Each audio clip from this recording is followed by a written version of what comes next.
پھر اللہ اس کی دعا کو رد نہیں فرمائیں گے۔ ہاں پھر یہ ہوگا حدیث مبارکہ کے اگلے ایک اور حصے میں فرمایا کہ جب بندہ مومن دعا مانگ لیتا ہے وہ قبول ضرور ہوتی ہے۔ اب اس سے تعلق بنے گا نا، جب آپ کو پتہ چلے گا میری دعائیں اللہ سن رہا ہے تو آپ پھر دعائیں کرتے چلے جائیں گے۔ کبھی لوگ یہاں جا کر مایوس ہو جاتے ہیں اور پھر اللہ سے دور ہو جاتے ہیں۔ اس وجہ سے اس در کو نہیں چھوڑنا ہے، وہاں سے اس در سے اگر ہم نکل گئے تو پھر دنیا میں کسی جگہ پر ہمیں کامیابی نہیں ملے گی، اس کے ساتھ جڑے رہنا ہے۔ آپ فرمایا حدیث مبارکہ میں کہ جب بندہ مومن دعا مانگتا ہے تو اس کی دعا کی 3 صورتیں ہوتی ہیں، حدیث مبارکہ میں اس کو ذکر کیا گیا۔ آپ جو دعا مانگتے ہیں جس وقت میں مانگتے ہیں وہی جو کچھ آپ نے مانگا آپ کو وہی اسی وقت میں وہی چیز آپ کو مل گئی، یہ پہلی صورت ہے اس کی، آپ نے دعا مانگی۔ دوسری صورت یہ ہے کہ جو چیز آپ مانگ رہے ہیں وہ اس وقت میں آپ کے لیے بہتر نہیں ہے، یا وہ چیز آپ کے لیے بہتر نہیں ہے، اللہ اس کی جگہ پر اس کا کوئی اور بدل اللہ اپنی رحمت سے اس کو عطا فرماتے ہیں۔ اب اس میں 2 چیزیں ہوگی نا، ایک یہ ہے کہ آپ جو چیز مانگ رہے ہیں اس وقت میں آپ کے لیے بہتر نہیں ہے، آپ غلط وقت پہ مانگتے ہیں۔ اب اللہ تو حکیم ذات ہے اور مہربان بھی ہیں، اسے پتہ ہے کہ بندے جیسے بچہ ابھی سردی کے موسم میں مجھے یہ کہے کہ مجھے باہر آئس کریم کھانی اور اس پہ اصرار کرے، میں اس کو نہیں لے کر، بچہ یہ سمجھے گا کہ باپ دیکھو کتنی میرے ساتھ زیادتی کر رہی ہے کہ آئس کریم کتنے کی، میں کہتا ہوں فلاں چیز دوں گا، کہتے نہیں مجھے آئس کریم کھانی ہے۔ اب مجھے معلوم ہے کہ اس کو یہ چیز اس کے لیے بہتر نہیں، لیکن یہ نہیں سمجھ رہا ابھی۔ اسی طرح ایک بچہ ہے 12 سال کا ہے، وہ کہتا ہے مجھے بائک لے کر دے، باپ نہیں لے کر دے۔ باپ کیوں نہیں لے کر؟ اس کی محبت اور شفقت ہے کہ یہ آگے جا کر اس کا حادثہ ہو سکتا ہے، ایکسیڈنٹ ہو سکتا ہے، بچے جس طرح سے کر رہے ہوتے ہیں۔ اب بچہ کیا کہے گا؟ باپ نے بڑی زیادتی کی، موٹر سائیکل لے کر، سارے بچوں کے پاس موٹر سائیکل تھا، اس نے مجھے نہیں لے کر دیا۔ اب جب یہ بڑا ہوگا نا، یہ خود باپ بنے گا، تب اس کو جا کر پتہ چلے گا کہ میرے باپ مجھے آئس کریم سردی میں کیوں نہیں لے کر دیتا تھا۔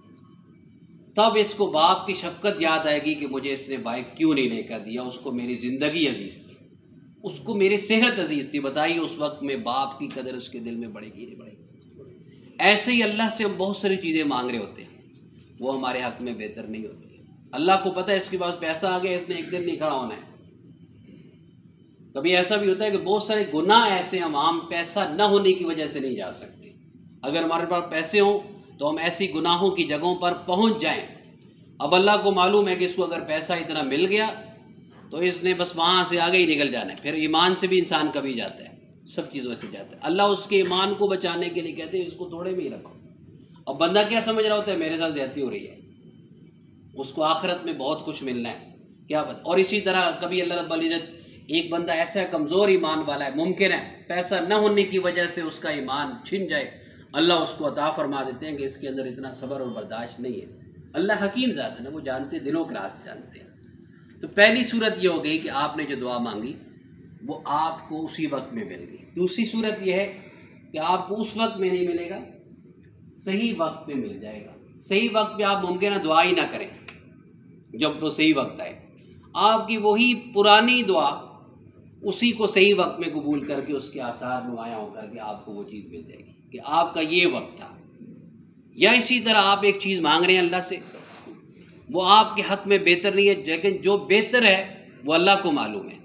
اللہ رب العزت اس کے لیے آپ نے دعا نہیں کی، اللہ رب العزت اپنی حکمت سے جو آپ مانگ رہے ہیں جو آپ کے حق میں بہتر نہیں تھا، جو بہتر ہوتا ہے اللہ آپ کو خود بخود اس دعا کی برکت سے عطا فرمائے۔ اب بتائیے یہ دعا رد ہوئی؟ رد نہیں ہوئی، اس کی قبولیت کی ایک شکل آئی۔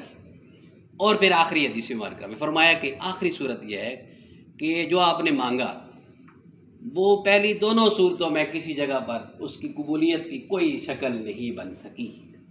فرمایا کل قیامت کے دن اللہ ان دعاؤں پر جو دعائیں آپ نے مانگی، مانگ کر آپ تھک گئے، فرمایا اس پر اللہ اتنا اجر عطا فرمائے، اتنا اجر عطا فرمائیں گے کہ انسان اس اجر کو دیکھ کر یہ تمنا کرے گا کاش دنیا میں میری کوئی دعا بھی قبول نہ ہوئی۔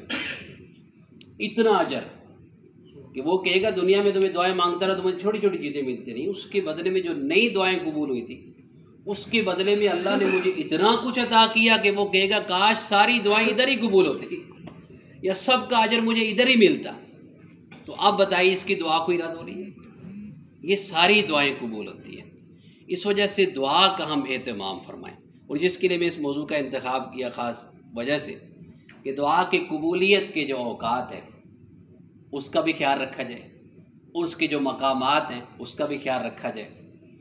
دعا کی جو قبولیت کے جو مقامات ہیں جیسے بیت اللہ ہو گیا، مسجد ہو گیا، قرآن پاک کی تلاوت، اس طرح کی جگہیں آپ سنتے رہتے ہیں۔